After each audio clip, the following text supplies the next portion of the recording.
We have found, so the reason, obviously, our two worlds overlapped in terms of the podcast originally, is there are overlaps in terms of what we do and what you do, and in terms of using AI for many reasons to help. Well, I suppose, instead of me trying to fill it in, how do you, so you've now taken on these AI tools to help improve, is it workflow and stuff? So basically the question I want to say is, how is AI, how are you using it to help either improve workflow, improve quality, and what are you using it for, or and more specifically as well, what type of tools are you using? So obviously we use like ChatGPT, but there's a plethora of things out there now that people probably want to hear about. My first introduction to ChatGPT was my brother, and he said to me, should we write a song with a computer? And immediately every fiber in my body was like, get the fuck away from me. This is the worst idea. And also, I don't want the AI probe in that part of my brain. That's not cool, man. Yeah. You know? And we did. And initially, like everything, you need to learn how to interface with this thing and kind of understand how it likes to be asked questions. And you need to map your brain on how to get what is in your head out into a way that the machine can understand. Yeah. And there's parts of the thing where I didn't understand this at first, but like we've gotten really good at using Google. But if you look at my Google search, like what I type, it looks like my learning like difficulties are a lot more severe than they are, because it's like man, wood post, big boat. Oh, it's Noah's Ark, obviously. Yeah. Like it's just, but like you know what words you're shooting for to make something come out, you know? Because you've practiced for years. For years and years and years. So the first time I was like, okay, let's write a song about somebody not giving up in the key of D. And my brother was like, okay, we can do that. So he typed that in. And it was like obviously pretty cheesy and kind of flat. And my brother was like, you need to think about how you would ask somebody in real life, if you were going to write a song about not giving up throughout a breakup, what are you going to do? The first thing you're going to do is be like, what do you enjoy listening to? Or like, what's the thing? So I said, what if we write it in the kind of way that Sting might write a song like this? And then it kind of spat out some lyrics. And then my brother, who had been using GPT at this point for quite some time, said, the verse feels a bit too cheesy. I think we need to kind of add a bit more angst to the verses and make the chorus feel like it has more of a relief. My brother and I are both very polite with AI. This winds Sam up big time. But I'm very kind to it because it does respond in kind, which is kind of cool, I think. Once we kind of got to that stage where I saw how my brother was interacting with the machine and being like, no, more like this. And then like these chords, because we then pulled out his guitar and we were working through this, and I was like, these chords feel a bit too static. And then my brother said, oh, can we influence the chord changes to be more like a Jack Johnson chord change? And the lyrics started to change with the chords as well. And then we're like, okay, cool, we really like this one. Let's try to do one in a completely Bruno Major direction. Same concept, but just do it like Bruno Major. Dude, the chords that came out, everything like shifted instantly. And at that moment, I realized I felt like the teacher that I used to have that said, you're not going to have a calculator in your pocket your whole life. Yeah. Well, I don't have a calculator in my pocket. I've got something I can book flights on, and I can talk to like amazing people, or I can phone my grandmother, who I only ever see her forehead, of course, when you talk on FaceTime. But like, you know what I mean? Like, there's these things that to me now are so normal. The fact that I can lie in bed, and the first thing I can see is, what's the weather like? These people from around the world that have seen a video you've put up, this is their input on it. You can track the whole metric of this whole thing. Plus, you can also see your entire financial life and all these things. And at that moment, when it changed everything to Bruno Major, and of course it's not like great, but you can edit it and you can work with it. You can grind things down. I realized like, oh, this is probably what that teacher with the calculator could never have predicted. That I have this phone. Now there's this thing that I need to now retrain my brain to learn how to use this thing. Yeah. the irony is that after having gotten into it more, my songwriting has gotten better because of how iterative it is, right? So there's a certain amount of fuel that we have in our creative brains. When Sam and I write together, we need to have a break in the middle of the session because you just need a little bit of a moment to regroup.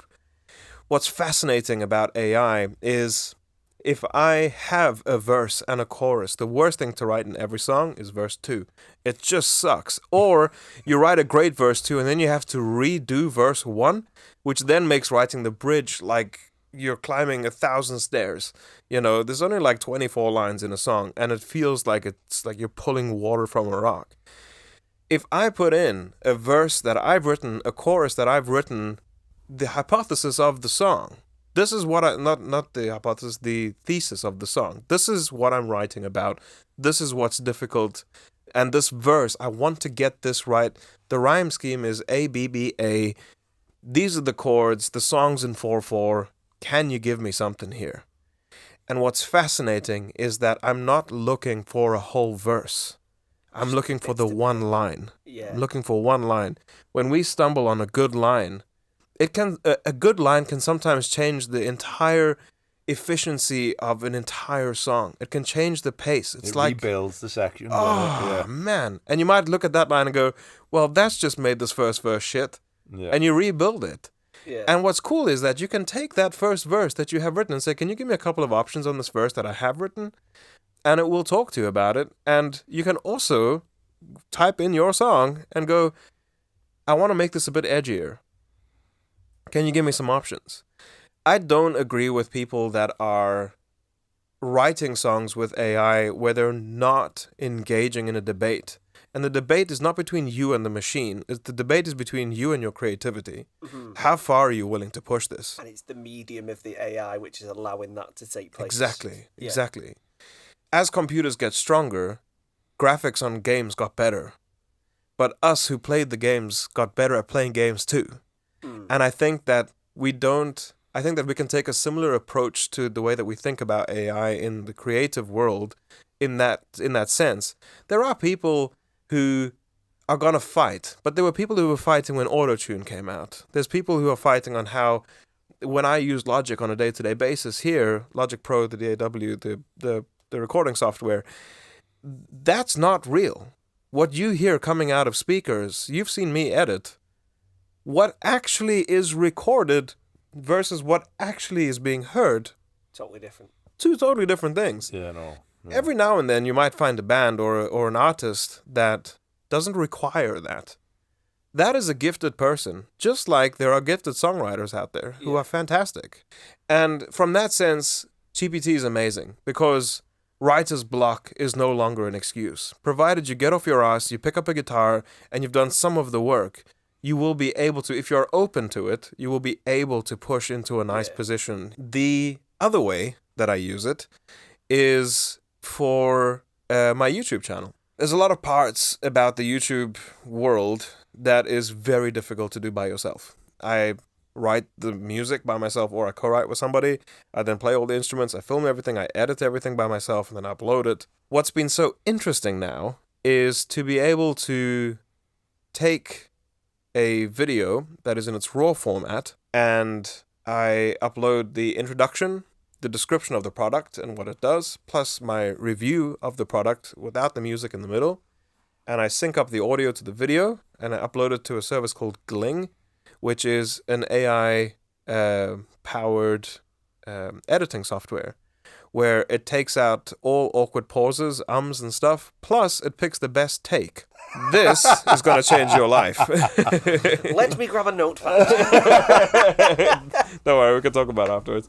My cousin put me onto it and he was like, this might be useful for you. And to get a video from putting the stuff on my computer to first cut without the music took like 3 hours.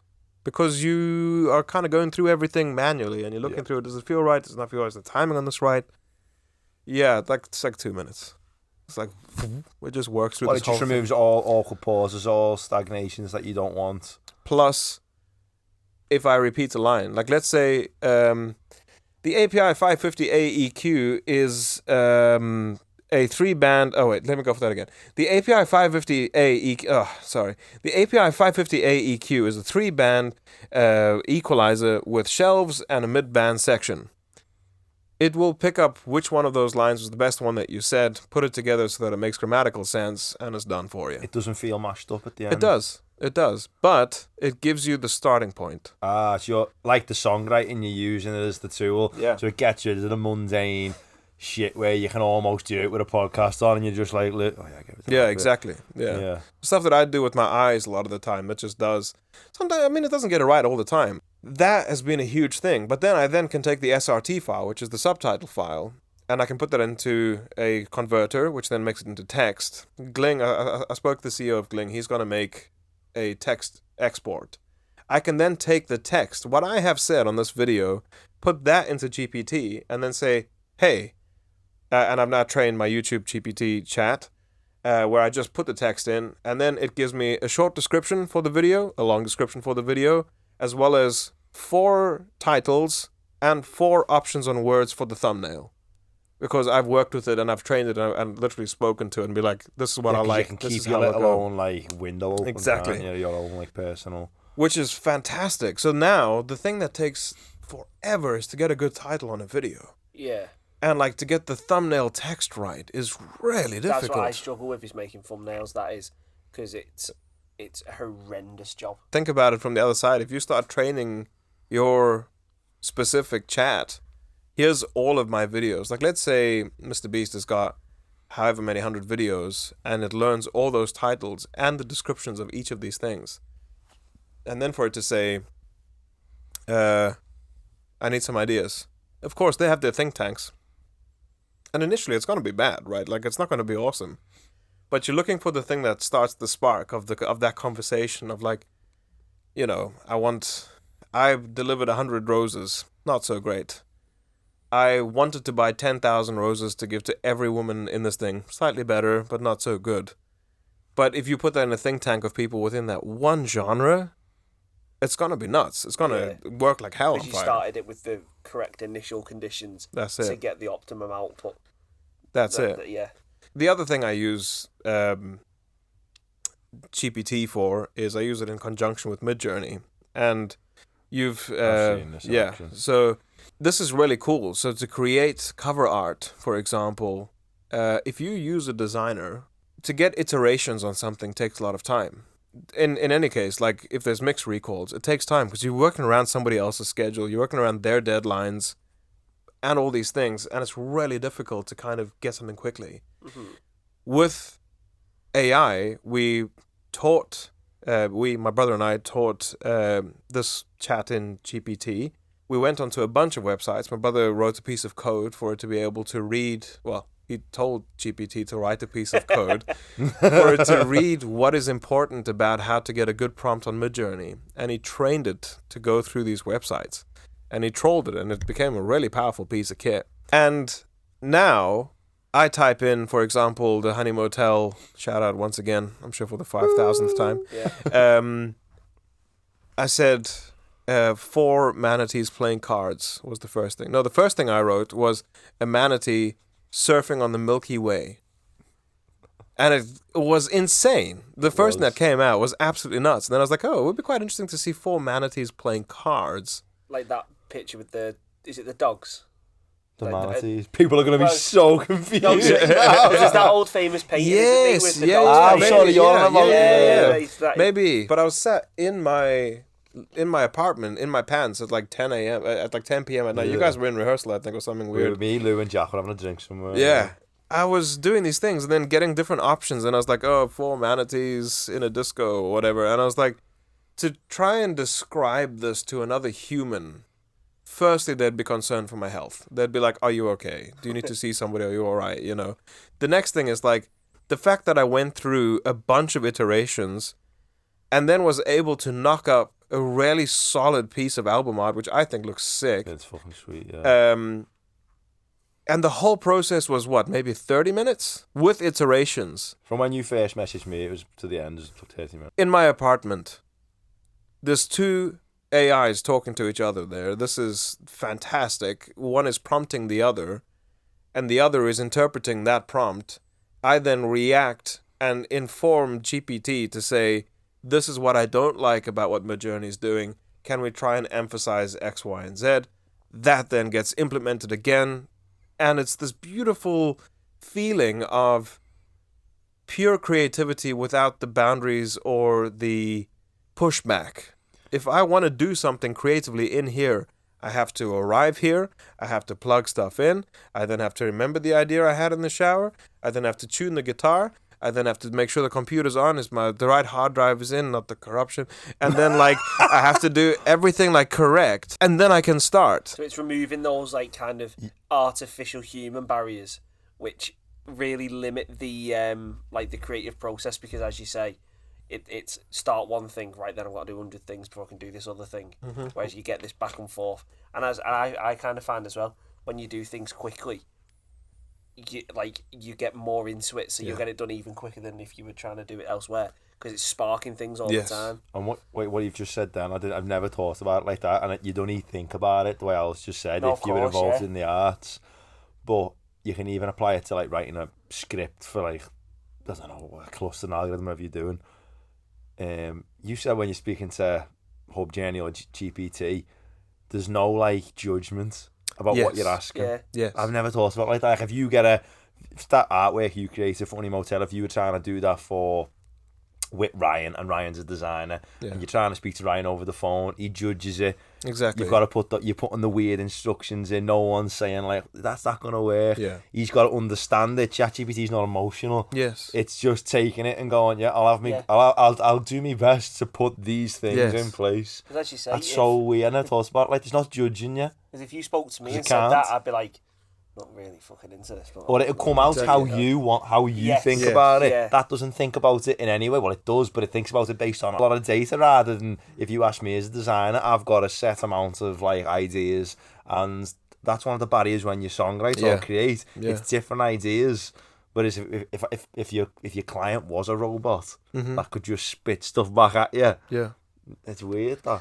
You also have your personal bias, plus the external personal bias. ChatGPT doesn't have any issues with confidence or imposter syndrome, and there's the two most powerful things that we have in the creative world is objectivity. So at high speed, like you were talking about, the thing that remains high is objectivity, because you don't have a chance to get attached to something. Yeah, you remain relatively objective the whole way through, because also there's no conversation in between things. It's a very one-sided conversation of your own thing being interpreted by something else. You see it. Oh, exactly. No, slightly wrong. That. That's it. Yeah. And then if you remove your confidence bias, whether you've had a crap month, week, year, your imposter syndrome gauge where you're at that moment, that can really affect it. So I've had moments where I've written something in here and I've shelved it, and I've gone, I will never hear that again. And then maybe I do 6 months later, I'm like, oh, actually, that's not so bad, that. Side note, that's why I release so much stuff on YouTube with new songs, because I'm like, maybe it will be good in 6 months. I don't know. Maybe right now it's not, or maybe it's the inverse, you know. But that to me is one of the most powerful things about all of this, is we're untethering so many of the natural barriers, the gooey meat barriers that we have in our heads, emotional barriers and all this stuff, and we're able to just nail it right down really fast by using these tools.